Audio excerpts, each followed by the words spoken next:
नमस्कार दोस्तों and welcome back to channel. I hope you guys are doing well. मेरा नाम है जगदीश और फिर से एक बार आप सभी का स्वागत है आपके अपने चैनल ऑटोमोबाइल डीएनए में। दोस्तों, अगर आप मुझे ट्विटर और इंस्टाग्राम पर फॉलो करना चाहते हैं तो लिंक नीचे डिस्क्रिप्शन में दे दिया है। आज की इस वीडियो में हम किसी भी तरीके से कोई भी गाड़ी के बारे में बात नहीं करने वाले हैं, लेकिन आज की इस वीडियो में हम एक नई कार खरीदते वक्त रियल लाइफ में करने वाले एक गलती के बारे में बात करेंगे, जिसे हम डिटेल में एनालाइज करने की कोशिश करेंगे और समझने की कोशिश करेंगे कि ऐसी गलतियों को हम किस तरीके से अवॉइड कर सकते हैं। अगर हम ऐसी गलतियां करते हैं तो फिर उसके कॉन्सिक्वेंसेस होंगे, वो भी हमको फेस करने पड़ेंगे। ये वीडियो आखिर तक ज़रूर देखिएगा क्योंकि ये वीडियो हम सबको एक बहुत ही बेहतरीन सीख देकर जाता है। तो चलिए इस वीडियो में भी हमारे साथ में आखिर तक बने रहिएगा। और अगर आपके जहन में भी ऐसे कई सारे सवाल हैं या अपनी लाइफ में आपने भी कार खरीदते वक्त ऐसी कुछ गलतियां की है तो मुझे इंस्टाग्राम पर डीएम कीजिएगा दोस्तों। वहां से मैं आपके सवालों को उठाऊंगा और उस पर हम एक एक करके वीडियो बनाएंगे और जानेंगे आपके सभी सवालों के जवाब। तो चलिए आज की इस वीडियो को शुरू करते हैं। सो लेट्स बिगिन दोस्तों।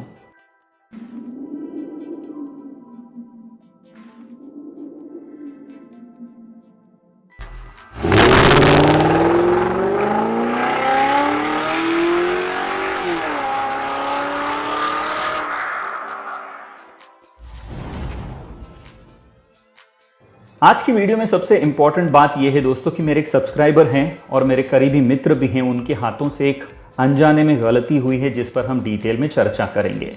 इसमें कोई दो राय नहीं है, कोई बुराई नहीं है दोस्तों कि हर कोई नई कार खरीदना चाहता है। उसके लिए वो यूट्यूब पर कई सारे कंपैरिजन वीडियोस देखता है, कई सारी चीज़ें ढूंढता है कि उसे बेहतरीन से बेहतरीन एक डील जो होती है किसी भी डीलर से वो किस तरीके से मिल सकती है। तो उसी तरीके से मेरे सब्सक्राइबर या फिर मेरे दोस्त ने करने की कोशिश की। उन्होंने काफ़ी सारी रिसर्च की यूट्यूब पर और फाइनली अपने लिए एक कार फाइनलाइज की। यहाँ पर मैं किसी भी कंपनी का, मेरे दोस्त का, किसी भी ब्रांड का या गाड़ी का नाम नहीं लूँगा दोस्तों, वरना हो सकता है उससे और कंट्रोवर्सी हो जाए या फिर उसके गलत परिणाम हो जाए। इस वीडियो का पर्पस केवल हम सबके लिए एक सीख लेना इतना ही है। तो बंदा अपना सर्च नैरो डाउन कर लेता है और एक कंक्लूजन पर पहुंचता है कि उसे एक XYZ कंपनी की कार खरीदनी है। बंदा सबसे पहले कस्टमर केयर को कॉल करता है और वहां से भी कुछ इन्फॉर्मेशन जुटाने की कोशिश करता है। उसके बाद में उसके शहर में, उसके आसपास में जो भी डीलर्स अवेलेबल है उसमें से वो तकरीबन 4 से 5 अलग अलग डीलर्स को जाकर मिलता है। हर किसी से कोटेशन लेकर आता है, सबके साथ में अपना नंबर शेयर करता है और सबसे कोटेशन लेकर आने के बाद में उसे पता चलता है कि उन 4-5 डीलर में से कोई एक डीलर है जो उसे सबसे बेहतरीन ऑफ़र दे रहा है और सबसे ज़्यादा डिस्काउंट ऑफ़र कर रहा है और उसे ऑन रोड कॉस्ट जो है वो वहाँ पर सबसे सस्ती मिल रही है, बेहतरीन डील आ रही है, कैश डिस्काउंट अच्छा है, एक्सेसरीज़ वगैरह सब कुछ बेहतर तरीके से मिल रहा है। दूसरी ओर उसने ऑलरेडी कस्टमर केयर से भी पहले ही कांटेक्ट करके रखा था। अब बंदा सारी जगहों से डिटेल्स मिलने के बाद में काम करता है कि वो कस्टमर केयर को कॉल करता है और कहता है कि मैंने कई सारे डीलर्स को कांटेक्ट किया है, लेकिन मेरी एक चीज़ ध्यान में आई है कि हर एक डीलर मुझे यहाँ पर इंसिडेंट चार्जेस, डेपो चार्जेस या फिर हैंडलिंग चार्जेस जैसी एक चीज़ है जो 7,000 रुपीज़ अप्रॉक्सीमेटली चार्ज कर रहे हैं। तो मैं आपसे गुजारिश करता हूँ कि कृपया वो वेव ऑफ करें। तो कंपनी का कस्टमर केयर एग्जीक्यूटिव उनको जवाब देता है कि आप किसी भी एक डीलर से जहां पर आप कार लेना चाहते हैं उनसे प्रोफॉर्मा इनवॉइस यानी कि कोटेशन लेकर हमें ईमेल कीजिएगा। उसके बाद में ही हम उस पर ऑफिशियली एक्शन ले पाएंगे। इन बिटवीन क्या होता है दोस्तों कि सभी डीलर्स को उसने अपना नंबर दे के रखा हुआ है। तो सारे डीलर्स जैसे हर एक शोरूम में होता है, बैकएंड में आपका नंबर जाता है और ऑपरेटर की या फिर सेल्स टीम आपको फॉलोअप के लिए कॉल करते रहती है कि सर आप कब आओगे, कब गाड़ी बुक करोगे वगैरह वगैरह। तो बाकी सारे डीलर्स भी उसे कॉल कर रहे थे कि सर आप गाड़ी देख कर गए थे, आप गाड़ी कब बुक करने आ रहे हो। इन बिटवीन बंदा जाता है उस डीलर के पास में जो उसे सबसे बेहतरीन ऑफर दे रहा है, वहाँ से कोटेशन लेता है। उस कोटेशन में ऑफिशियली लिखा हुआ है कि डेपो चार्जेस या फिर इंसिडेंटल चार्जेस जो हैं वो उसे 7,000 रुपीज़ चार्ज होने वाले हैं। बंदा उस चीज़ को स्कैन करता है, प्रोफॉर्मा इनवॉइस या फिर कोटेशन को, और कंपनी को भेज देता है कि कृपया इस पर एक्शन लें, मैं ये 7,000 रुपीज़ पे नहीं करूँगा, it is against the law. तो एग्जीक्यूटिव उसे अश्योर करता है कि ठीक है, we will take the necessary actions on this. उसके बाद में फिर से बाकी सारे डीलर से उसे फॉलोअप कॉल आना शुरू हो जाते हैं कि सर आप कब आ रहे हो, कब गाड़ी बुक कर रहे हो वगैरह वगैरह। तो इन बिटवीन क्या होता है कि बंदा उसे लगता है कि मैं थोड़ा सा और ज़्यादा बेहतर पोजीशन में हूँ तो ज़्यादा बेहतर तरीके से निगोशिएट कर सकता हूँ और कोशिश करता हूँ कि मुझे थोड़ा और ज़्यादा डिस्काउंट अगर मिल जाए, बेहतर डील मिल जाए, तो वो हर एक डीलर को बोलता है कि मुझे तुमसे ज़्यादा बेहतर डील मिल रही है, आप मुझे थोड़ा सा डील निगोशिएट करके बेहतरीन तरीके से ऑफ़र कीजिए। लेकिन वो किसी भी डीलर को दूसरे डीलर का नाम अब तक डिस्क्लोज नहीं करता है, ना ही जो ऑफ़र उसको मिल रहा है, डील मिल रही है, उसको उसने डिस्क्लोज किया है। तो हर एक डीलर उससे फाइंड आउट करने की कोशिश करता है कि आपको कहाँ से बेहतरीन डील मिल रही है, और हमसे ज़्यादा अगर बेहतर डील मिल रही है तो हमें बताइए कि आपको कितना डिस्काउंट मिल रहा है, क्या एक्सेसरीज़ वगैरह वगैरह जो कुछ भी मिल रहा है वो बताइए, उसके बाद में हम उस पर सोचेंगे। तो समहाउ जेन्युइनली एक दिन बंदे के हाथ से अननोइंगली गलती हो जाती है और किसी एक को वो उस डीलर का नाम, उसके डिटेल्स बता देता है और ये बता देता है कि फ़लाना फ़लाना डीलर मुझे ये सारी चीज़ें ऑफ़र कर रहा है और उसके हिसाब से ये डील मुझे आपसे या बाकी सभी डीलर से बहुत ही सस्ते में मिल रही है, आपसे ज़्यादा बेहतर डिस्काउंट और ऑफ़र यहाँ पर मुझे मिल रहा है।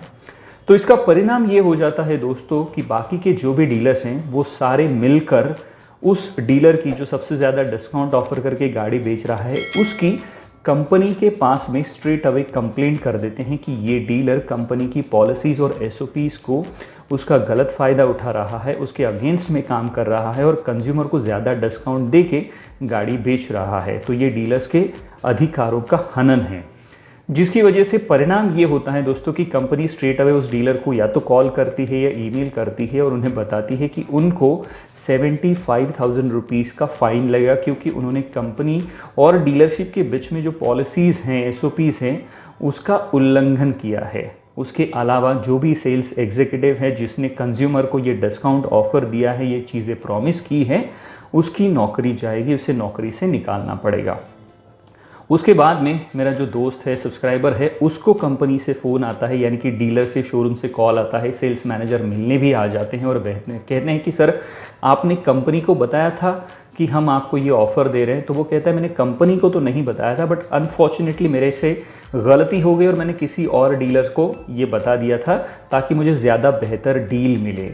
और at the same time 7,000 rupees का जो डेपो चार्ज है उसे वीव ऑफ करने के लिए मैं कोटेशन ऑलरेडी कंपनी को भेज चुका हूं, जिसकी वजह से ये वेरीफाई हो गया है कि 100% आपका ही वो डीलरशिप या फिर शोरूम है जो मुझे ये बेहतरीन या सबसे ज़्यादा बेहतर ऑफ़र दे रहा है।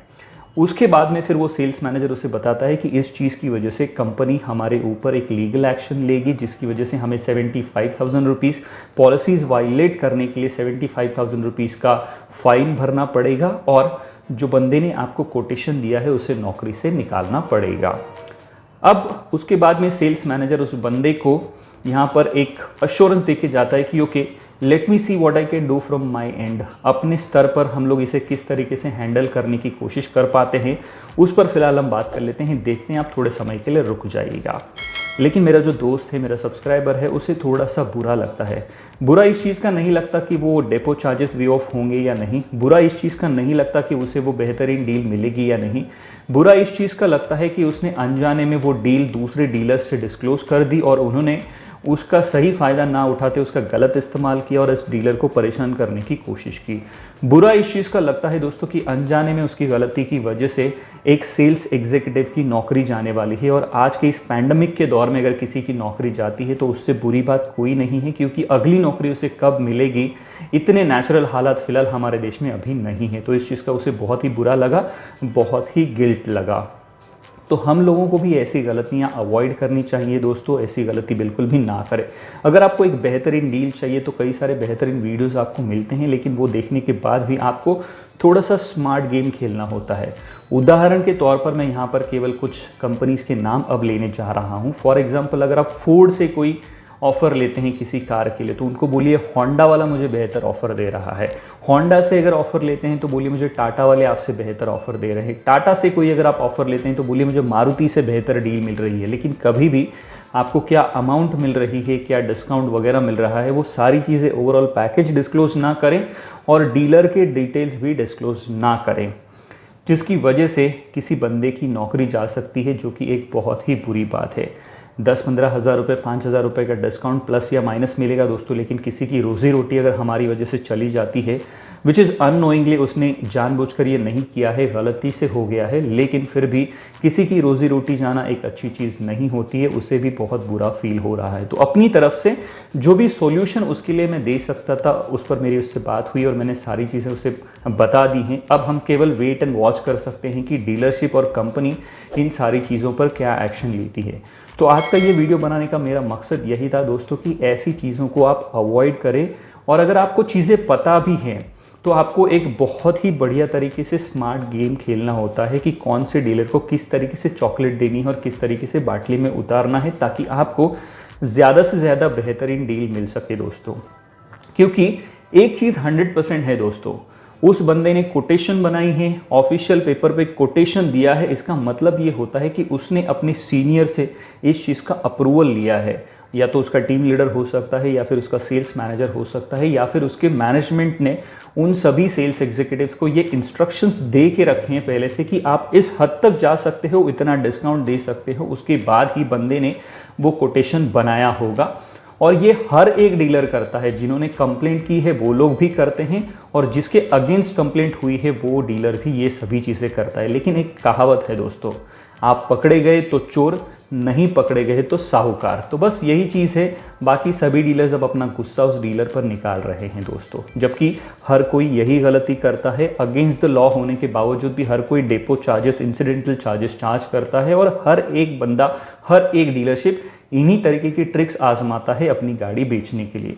लेकिन अब किसी की गलती अगर सामने आ जाती है और ब्लैक एंड वाइट में हो जाती है कि कंपनी के पास कोटेशन भी चला गया है, दूसरे डीलर से कंपनी के लिए कंप्लेंट भी चली गई उस डीलर के अगेंस्ट में, तो इसके कॉन्सिक्वेंसेस अब क्या होते हैं और ये फाइनली किस तरीके से लैंड होती है, इसका अपडेट में सोल्यूशन जब भी मुझे मिलेगा, पता चलेगा, तो मैं आपको कम्युनिटी टैब में बता दूंगा कि फाइनली उस बंदे के साथ क्या होता है, डीलर को फाइन पे करना पड़ता है या नहीं, एंड मेरा जो दोस्त है उसे जो भी प्राइस डिस्कस हुई थी, जो भी ऑफर डिस्कस हुई थी, उस प्राइस में, उस डील में उसे वो गाड़ी मिलती है या नहीं।